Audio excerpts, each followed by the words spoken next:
General financial tips and advice for international students. In this video, we covered the following topics: general financial tips, checking and savings account, wire transfers, loans, what's credit, social security numbers, and common scams and how to avoid them. Let's start with general tips on managing money in college. First of all, set a budget. You can make a rough budget with a pen and paper or by using something like Excel. There are also services online that help you manage your finances. So coming back to the budget, first list out all the things that you have no control over the cost. For instance, the tuition and cost of books. Once you've done that, figure out how much you have left over for things that you do have control over. The biggest ones being your rent, your meal plan, to smaller things like going out to bars, restaurants, a rough entertainment budget, that kind of thing. Buying groceries and cooking your own meals will save you a lot of money. You'll probably find that food is generally quite expensive in the United States. For reference, a sandwich at a fast food restaurant might set you back $8 to $10, but making the same sandwich at home would cost you less than $4. When it comes to rent, Georgia Tech's campus is located in Midtown Atlanta, which happens to be a pretty expensive part of town to live in. Off-campus living is a lot cheaper than on-campus, and the price can vary from around $400 if you decide to share a room with a roommate to over $1,400 if you want to live in a studio by yourself. You need to figure out what suits your needs and if you're willing to make trade-offs to reduce the cost. Then there are other costs that come with going out with friends on weekends, traveling around the country for spring break, that kind of thing. If you budget your finances well, you would never feel deprived. Coming to checking and savings accounts. What are checking and savings accounts? A checking account is a type of bank deposit account that is designed for everyday money transactions. So when you're paying at a grocery store, a restaurant, or a gas station, that money comes out of your checking account. The money in a savings account, however, is not intended for daily use, but is instead meant to stay in the account so that it might earn interest over time. Savings accounts have higher interest rates than checking accounts, meaning it is better to let large sums of money sit in savings instead of checking. However, the interest rates provided by most banks in the United States are very small. Usually, it's around 0.01 to 0.02%, depending on the amount you deposit. The fees and other criteria for checking and savings accounts, such as monthly account maintenance fees, minimum account balances, overdraft protection, and interest rates vary slightly from one bank to another. As students, the fees are usually smaller. To give you a ballpark figure, the monthly account maintenance fee is usually around $25, but if you keep a minimum balance of around $300, that fee is waived. The overdraft protection fee could be between $25 and $35, and as I mentioned before, the interest rate is around 0.01%. These are just estimates, and the amounts differ slightly between banks. Here's a table highlighting the differences between the two account types, and I'll try to draw attention to the important ones. A checking account usually does not have a minimum balance requirement, but a savings account does. Although the interest rate is higher in a savings account, the amount is so little it makes almost no difference. You can access your checking account at any time, but to use the money in your savings account, you'd first have to transfer it to your checking account. An international wire transfer is a convenient way to send and receive money from home, whether that's within the United States or from another country. The process varies between different banks, but typically the easiest way to do this would be through your bank's online portal. On the receiving end, banks charge a service fee that's usually between $35 and $45. If the process involves a change in currency from the local currency to US dollars, there may be an additional currency conversion charge. The receiving account holder's account number, routing number, and the bank's SWIFT code would be required for an international wire transfer. For paying your tuition, Georgia Tech has a partnership with Flywire to streamline the process of international tuition payments. When it comes to loans, international students usually take a loan from a bank located in their home country. It is possible to get a loan from a bank in the United States, but this requires a cosigner. A cosigner is required for all international student loan programs. They must be a United States citizen or United States permanent resident who has lived in the United States for the past 2 years. It is common to ask close friends or family members to be the cosigner. Your Georgia Tech professors, students, or your landlord are not people you would ask to be the cosigner. So what exactly is credit? Using a credit card can be a good thing primarily because it helps you build your credit history. The whole idea behind credit history is that you're basically telling everyone that you can take on debt, but you can pay it back promptly without getting into trouble. A credit score is a number that's based on an analysis of a person's credit files to represent the credit worthiness of an individual. Lenders such as banks and credit card companies use these scores to evaluate the potential risk posed by lending money to consumers. Credit scores determine who qualifies for a loan, at what interest rate, and what credit limits. When it comes to getting a credit card, the biggest factor you should consider is the rewards you get with it. Rewards could be anything like getting cash back on everything you spend, or miles to help you fly home. Don't get a credit card simply because they give you a free shirt with it. Now, Chase Harvey from the Office of International Education is going to briefly talk about his experience with credit. Hello, my name is Chase Harvey, and I'm an International Student Advisor here at Georgia Tech. Today I'm going to share with you a little bit about my experiences with credit. Credit was something that was very difficult for me to understand at first. The way I understand it today, essentially, is that credit is a good indicator of how likely you are to pay back any expenses that you incur during a given month. For example, as a student here, you will likely have expenses for utilities, rent, small credit card purchases, or even student loans. At the end of the month, you normally pay these people back with a large payment. These large payments, made on time, are normally going to add up to what's called a good credit score. A good credit score will often give you advantageous rates or certain perks in the future that might be beneficial to you.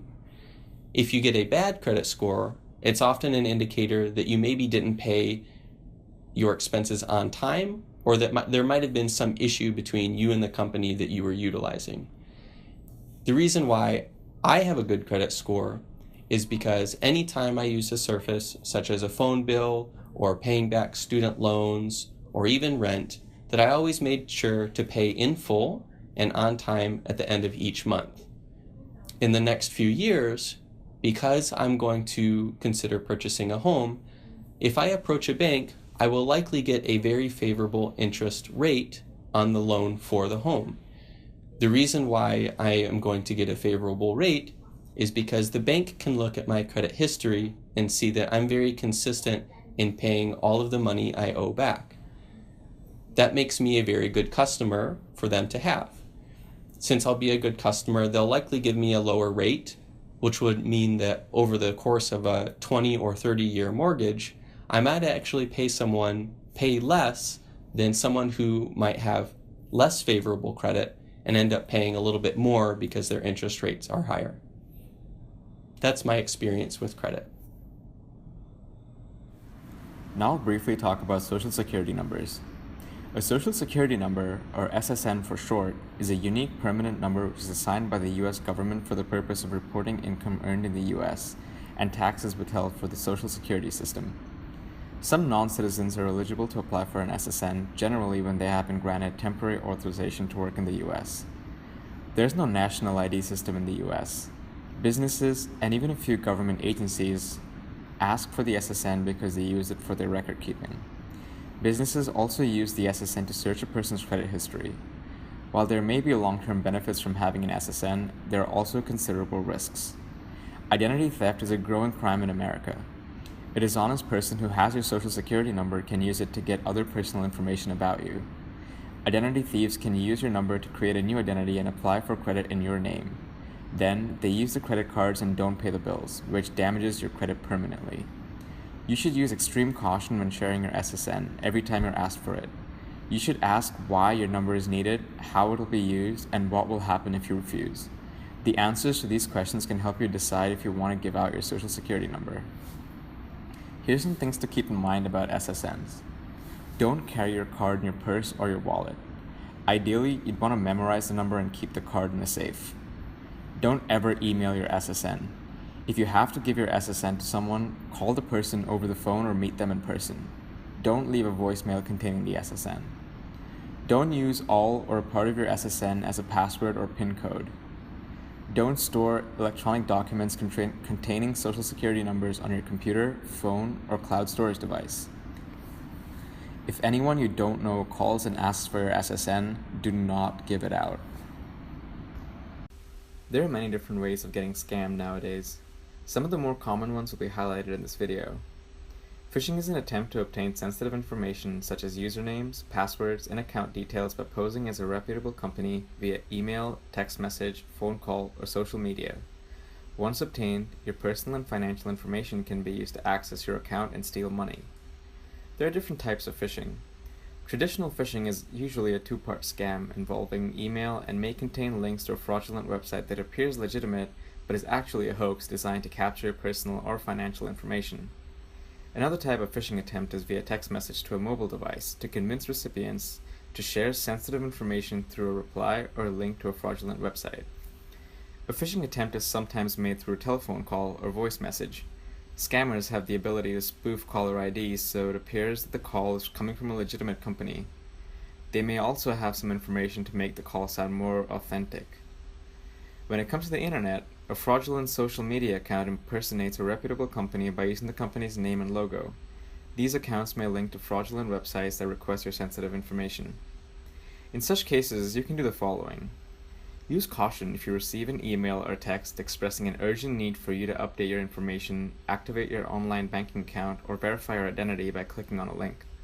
If you receive an email or text message requesting sensitive information, do not respond and delete it. If you receive a suspicious phone call requesting your information or access to your account, hang up and contact the company using a legitimate source such as a phone number or the company's website. Aside from phishing, another type of scam is card cracking. Scammers ask for your debit card and PIN or your mobile banking username and password to deposit a fake check into your account. They may ask you to report your cards lost or stolen, or that your credentials have been compromised in order to seek reimbursement from the bank. In exchange, scammers promise you a portion of the funds you deposit. You may receive a call or a letter asking for donations to a charitable organization. The organization may claim to benefit police, firefighters, veterans, military families, natural disaster victims, someone fighting an illness, or some other recipient. In each of these situations, scammers may contact potential victims through email, telephone, websites, pop-up ads, or social media sites. Though the scams differ, they all have the same objective: to convince victims to send money or allow access to their financial accounts. As for what you can do, avoid sending money to anyone you do not know or cannot verify as a legitimate company. Do not give your bank account information to individuals, and if you are unable to confirm the request is legitimate. Be alert if someone requests your account information or assistance with a financial transaction, such as cashing a check on their behalf or transferring money for them. Now, Marissa Atencio, the Director of International Student and Scholar Services, is going to briefly talk about this. Anytime you move to a new environment, and especially a new country, it's necessary first to develop an awareness, and later an understanding, and over time, a facility to navigate the unfamiliar systems around you. Navigating financial matters in the U.S. is complex, but over time it should become less stressful. Ideally, the information we've just provided serves as a framework to help you when you're faced with decisions about financial decisions, banking, or sharing personal information about yourself, such as your Social Security number. While anyone in the U.S. can be targeted or fall for a scam or identity theft, individuals who educate themselves about the systems in place and take precautions, and also make educated decisions about sharing information, are less likely to be victims of scam or identity theft. Ultimately, if you receive a call, an email, or even a visit from someone asking you for personal information, even if they have information about you already that you wouldn't expect that they would have, don't respond immediately. First, be sure that you can confirm their identity. Next, ask them if they can send you the request in a written form. And last, share the written information with a trusted colleague, a friend, the OIE, someone else at Georgia Tech who is familiar with U.S. systems. Legitimate businesses, government entities, and organizations, they're going to email you requests with a password-protected information or use the mail for all of their communication, and they'll happily comply with your request. Criminals are likely to display agitation or use threats to try to get you to comply. Don't succumb. Here's a list you'd want to keep in mind when it comes to things to do, things to consider, and things not to do. Before you leave your home country, make sure to do some research on wire transfer methods from your local bank. After arriving, you would need to set up a bank account and get a debit card as soon as possible. You might want to consider getting a credit card, but before you do that, make sure you looked up all the available options and pick the one that suits your needs. Do not carry large amounts of money when you're traveling to the United States. After arriving, keep your passport and other important documents like your I-20 form safe. Do not carry them with you unless it's required. Although this comes later, if you do get a social security number, as I mentioned before, do not carry that with you. I hope you found this video to be helpful. If you ever need help or assistance, do not hesitate to call and set up a meeting with the Office of International Education.